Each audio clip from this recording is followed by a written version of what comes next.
Philippine Oncology Nurses Association Update Day number 2 entitled Closing the Loop in Cancer Care, Enhancing Competencies in Chemo Infusion. Again, my name is Josh and I'll be the program moderator for this morning. Okay, so as we prepare in the upcoming Super Typhoon, we continue learning and enriching our brains with this knowledge. Okay, just a few reminder before we start the program. Participation is a must for this webinar, just like yesterday, and we do expect everyone to answer all the poll survey that will be happening later in our interactive session part 2. And for any question, please feel free to utilize our Q&A button right down below. No? So our speakers and experts will be answering it live or through their type-in question function. Right? So for easy attendance and checking, we do recommend you to really rename your attendance or your registered name here in Zoom accordingly where we post some instructions in the chat box below. Okay? So as a quick recap for the yesterday session, we discussed recommendation and concept of safe handling of chemotherapy across the medication process. So as an oncology nurse and pharmacist, we have a daily responsibility to ensure safe preparation and administration of drugs used in treatment for cancer. All right. So it was emphasized by our speaker yesterday that these hazardous drugs can alter physiological component of our body, affecting the intracellular processes that interfere the cancer cell growth. And we must also remember that these drugs are odorless and or somehow not really visible, thus PPE is required at all times. Now, for patients with cancer, the benefit of the treatment generally outweighs the risk. But as a healthcare worker, we should take precautions to avoid exposure to this hazardous drug as we handle this. Now today, we focus on how to apply the concept we learned yesterday, and given this learning opportunity, we must know how to prevent medication error. Now we all know that medication errors have significant implication on patient safety. Now these errors occurs at all stages of medication process, particularly from ordering, prescribing, dispensing until administration, and even in our documentation. Now, error detection in terms of disclosure and really being transparent to this one is really encouraged to really promote a culture of safety. Now, to begin our learning session for this morning, we have 4 experts today joining us who will be sharing their experiences and expertise. And majority of the PONA officers are here also to answer possible queries related to this topic. So without further ado, let me welcome again our oncology pharmacist of the Cardinal Santos Medical Center, Comprehensive Cancer and Research Center, Ms. Ronaline San Juan, to discuss the first session entitled Preventing Medication Error in Terms of Prescription and Transcription. Okay, Ma'am Rona.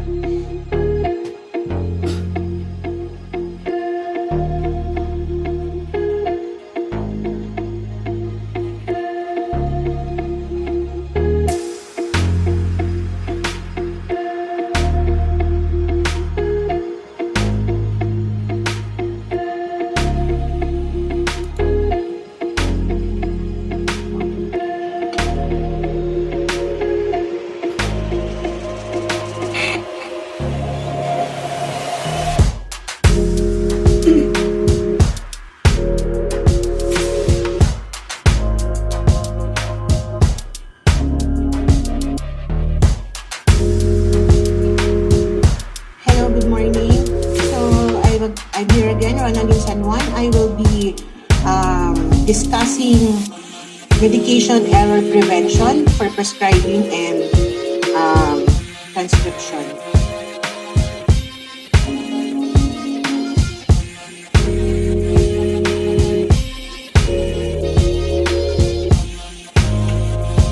So the objective of this presentation is to understand the extent and effect of medical errors on patients' health and safety. To list examples of medication errors commonly seen in practice setting, to apply a systematic evaluation of opportunities for medication error to a pharmacy practice model, and to identify the factors that contribute to medication error. So what are these medication error? So this is any preventable event that may cause or lead to inappropriate medication use or patient harm while the medication is in the control of the healthcare professional, patient, or consumer. So these medical errors and drug administration mistakes pose significant patient risk. These errors contribute to avoidable patient deaths in the hospital environment. So what are the sources of error? So these are incorrect transcription. Ito yung mga verbal order or telephone order na tinatranscribe ni nurse sa prescription. And then we also have the mix up of patient or drugs. This usually occur kapag maraming masyadong patient dun sa center. So minsan nagkakapalit-palit yung mga ini-infuse, yung mga hinuhook na gamot dun sa patient. Especially kapag si patient ay magka-aplido, magkapangalan, so nawawala na sa focus si healthcare worker. Then for the drugs for compounding, so we cannot sometimes we cannot avoid na talagang multiple compounding yung ginagawa kasi sa sobrang dami ng patient at nagkakasabay-sabay sila. So, nagkakaroon usually ng mix-up of drugs. Then, use of inappropriate diluent. So, this is very common to our chemo drugs kasi as we all know, most of our chemo drugs have certain diluent na dedicated para sa kanila. For example, we have chemo drugs that require only plain NSS as their diluent or D5 water as diluent. Then contamination of solution. So dito yung nagkakaroon ng coring, so nagkakaroon ng mga contaminants yung compound. Then miscalculation of drug concentration. Sometimes overdiluted yung mga overdiluted yung nako-compound, yung nabibigay na gamot dun sa patient, and incompatibility. So, most of our drugs, hindi sila pwedeng paghaluin. And incorrect or incomplete label. So, dun sa gamot na kay patient, so yung mga identifiers na dapat nakalagay, kulang-kulang siya. And of course, yung mga expired medicines. So what are the types of medication error? So we have the prescribing errors, failure to order the right drug at the right dose for the right patient. So sa doctors natin to. And for the dispensing and preparation errors, which are for the pharmacies, dispensing errors, failure to supply the right drug at the right dose for the right patient.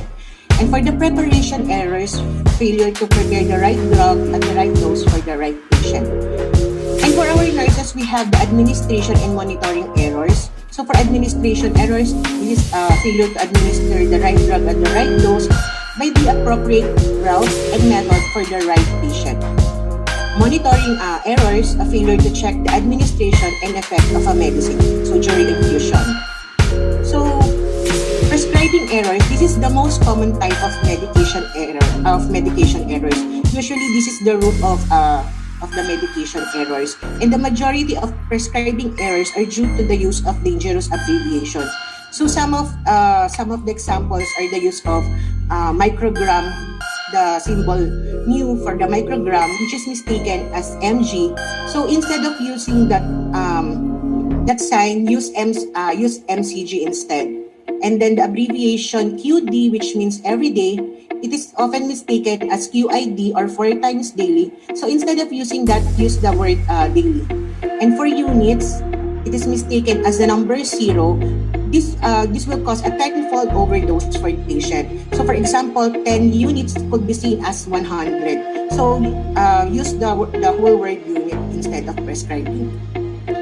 And always use a leading 0. For example, 0.04 milligram. If we will, pag wala yung 0 do sa 0.4 milligram, it could be read as 4 milligram. And never use a trailing 0. So for example, yung 4.0, it could be read as 40 milligrams. So incorrect drug selection. So the dose, the strength, the route, the quantity, indication, and contraindications for a patient. and illegible handwriting and unclear verbal order. So, this is an example of illegible handwriting. So, kahit ako hindi ko siya mabasa.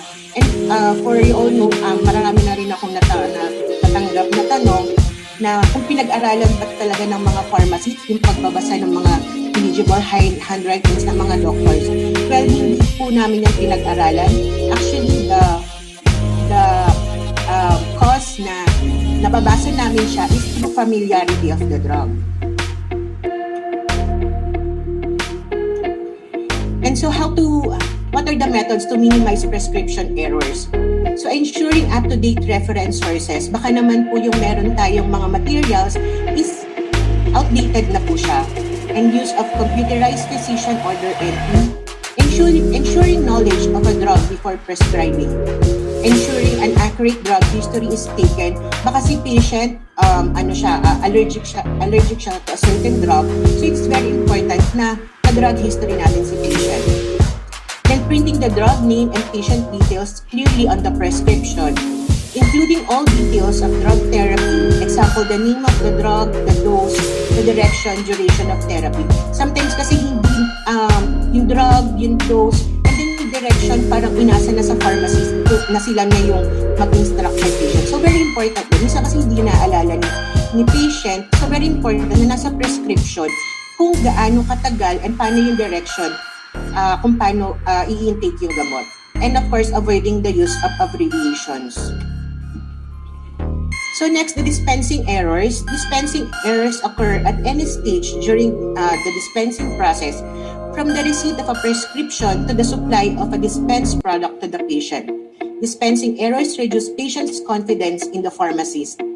Confusion occurs primarily with drugs that have a similar name of appearance.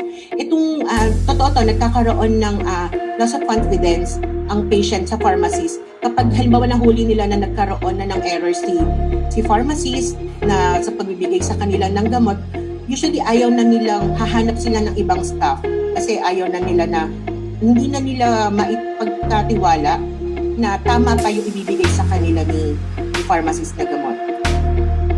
Contributing factors for dispensing errors. So two or more drugs have a similar appearance or a similar name.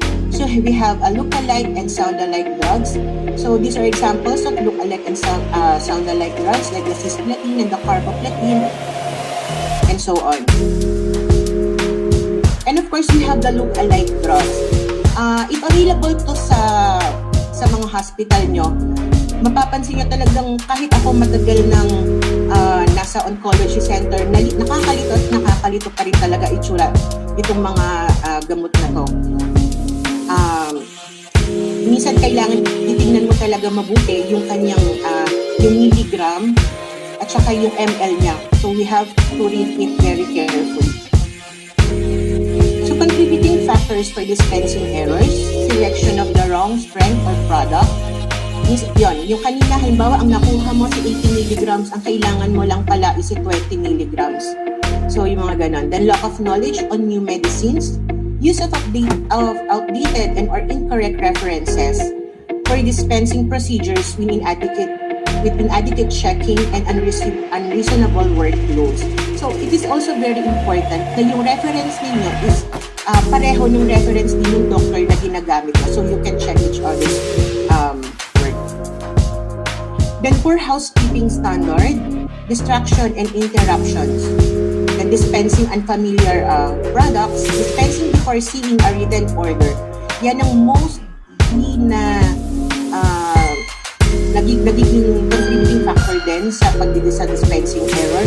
Minsan parang nagiging kampante na si pharmacist na ito na ibibigay ko kahit hindi pa niya nakikita yung written order ni doctor. Then the use of computerized labeling, so transposition and typing errors, most common cause of dispensing error. So how can we avoid medication error?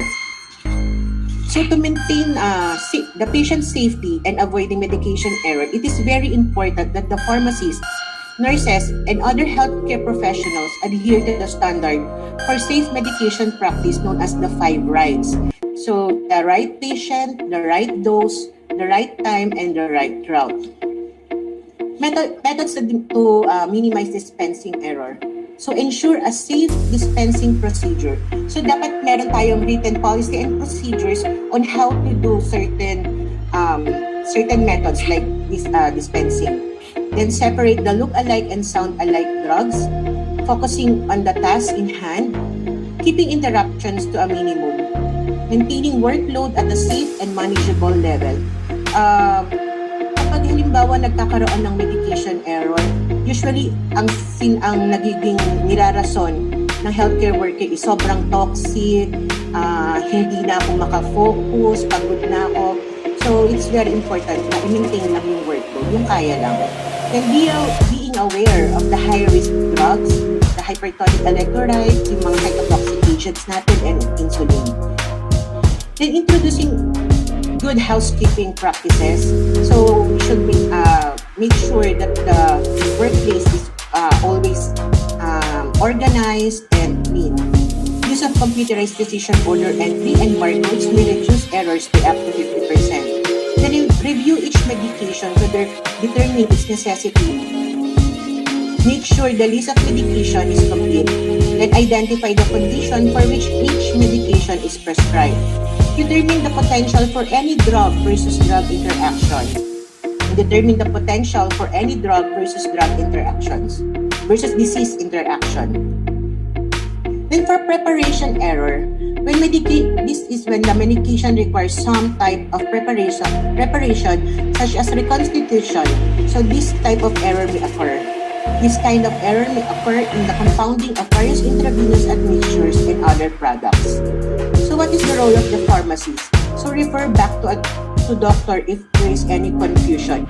Most of the time, kasi ang pharmacist, dahil nakakulong lang siya sa loob ng pharmacy, meron siyang lack of confidence na makipag-usap sa mga doktor para i-clarify if there is any or merong error dun sa prescribe ni doctor.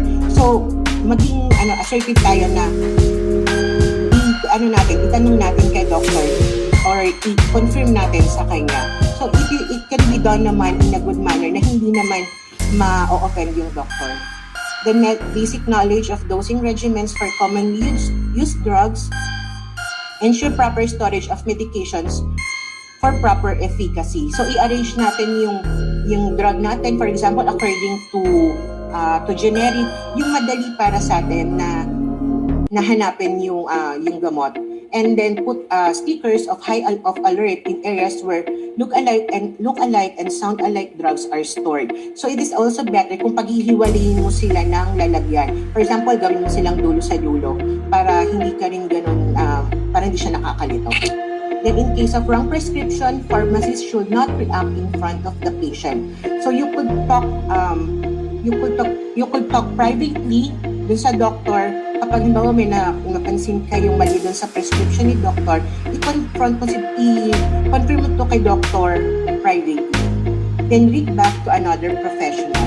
Then reading back, this is a process whereby the medical staff reads back an order to the prescribing physician to ensure the ordered medication is transcribed correctly. Then be sure to read labels at least 3 times before, during, and after compounding of the chemo drug.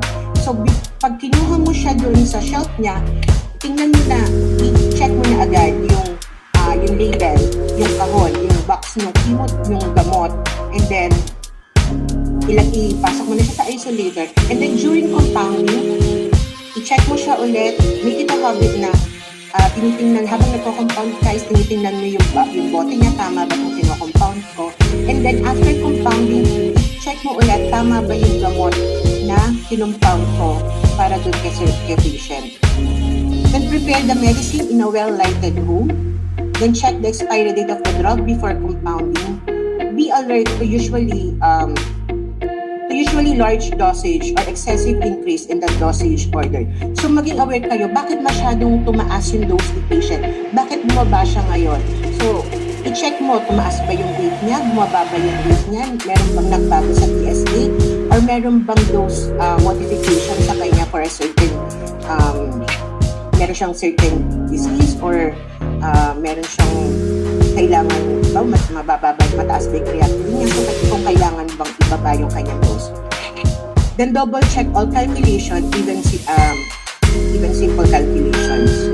So wag tayong maging relax na ano lang tayo sa nag-compute lang tayo sa isip natin. So gamit pa rin tayo ng calculator to be sure. Then do not use any substandard abbreviations and symbols. Question if anyone use. Read the leaflet of the drug carefully when giving you new drug for the first time. Kung hindi familiar si gamot na ibibigay nyo for then first time ni patient, basahin niyo yung leaflet kung paano yung proper preparation niya, ano yung mga kung ano yung stability niya, light protect ba siya, everything about the drug, kailangan familiar tayo. Then do not make assumptions of eligible orders. So baka parang 1 milligram to eh. So yung pala 10 milligram, yung 10 grams pala yung nakalagay kay patient. So never make assumptions. So always double check and confirm with the physician. Then do not accept incomplete orders and telephonic or verbal orders. Then this is an example of on how we can document the infusion of the patient. So always double check the prescription before dispensing or compounding. So this is an example of chemo order sheet. So inside the pharmacy, we have this oncology pharmacy chemotherapy record sheet. So this record sheet is para sa amin lang yan dun sa pharmacy. Dito namin tinitrace kung yung previous na dose ni patient. Kasi usually wala na kaming time para lumabas, para kunin pa yung nurse's chart ni patient. So itong chart na to, dito namin nakikita yung trend ng chemotherapy ni patient. Then once the order sheet binigay niya, nilabas na ni doctor, double check namin dito yung previous na doses ni patient. So if there will be any changes, so i-confirm namin, doon kami magko-confirm na nagkaroon ba ng change of weight, nagkaroon ba ng change sa BSA si patient, or meron bang condition si patient, bakit kailangan ng dose adjustment, and of course the pre-medications given to the patient. Baka may kulang dun sa mga previous na pre-medication na binigay sa kanya, which could lead to adverse reaction dun sa patient if not given to them. And then once everything is clear, so wala namang problema dun sa order, so kapag tapos na ang compounding, so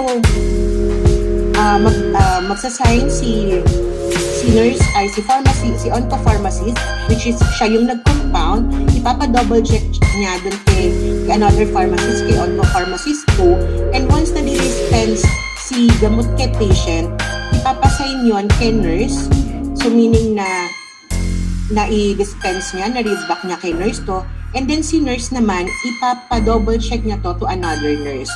So every time na merong infusion si patient, so maganda siguro kung ganito yung lagi natin na gagawin. And of course, yung mga andyan din nakalagay, yung mga diluents, kung ano yung mga preparation na ginamit natin kay patient. And then consider having a drug guide available at all times.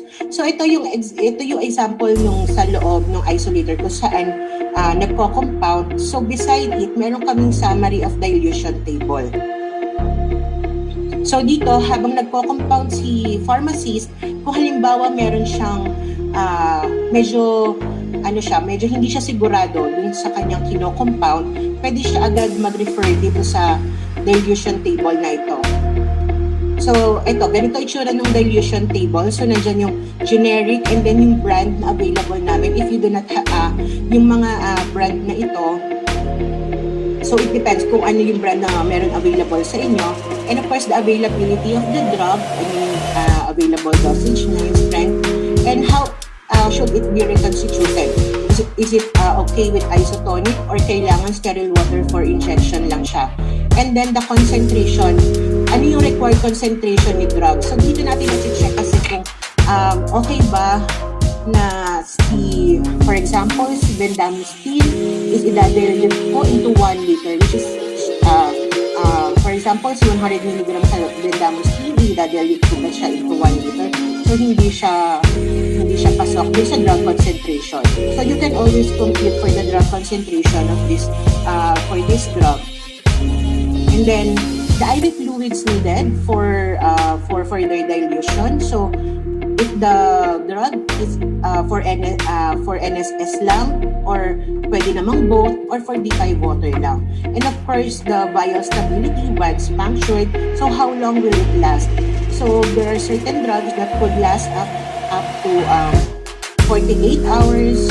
Then some should be discarded immediately, the unused portion. And the product stability. So this refers kapag na-compound na yung gamot, pag na-dilute na yung gamot further into its required diluent. So once na-dilute, kasi this is very important because kapag halimbawa na-hold si patient during infusion, gaano katagal pa ba pwedeng mag-last yung gamot na na-compound? Kung for example, kabababain lang naman yung fever ng patient, or kung halimbawa nagkaroon ng reaction, po pwede pa halimbawa ibigay pa ba yung gamot na yun, i-challenge si patient. So dito makikita natin yung product stability. So depende kung naka-ref siya or under room temperature. And of course, the product special precautions, do not shake. So we have certain drugs that needs to be protected from life. So dito yung mga special precautions. And by the way, this dilution table, sinamarize ko lang siya based dun sa BC Cancer website. So yun ang ginamit ko kasi yun din ang ginagamit ng doctors namin na reference para na dun sila nagre-refer sa pagbibigay ng sa pagpe-prescribe ng gamot nila. So as a conclusion, so medication errors are preventable. Your best defense is asking questions and being informed about the medications you take. Each healthcare professional is responsible for identifying contributing factors to medication errors and using knowledge to reduce the occurrence. So no one in the healthcare profession wants to make a mistake, and they want to help people not harm them. So both experienced and inexperienced staff may be responsible for medication error. Hindi rason na bago ka lang at kaya karoon ng medication error. Kasi if you would only follow the standard, if you would only follow the policy, hindi ka magkakaroon ng ganitong medication error. Healthcare is changing from a system of bleeding to a system that encourages finding the factors that cause the error. A multidisciplinary approach to solve the problem should be promoted. Hospitals should form committees to research all errors and near misses in order to make changes to keep the patient more safe. So the pharmacists have the responsibility of ensuring the safe and effective use of medications. Although other healthcare providers and healthcare system must significantly contribute to this effort, pharmacists as champion of the medication use process must take a leading role. So thank you for listening. That's all.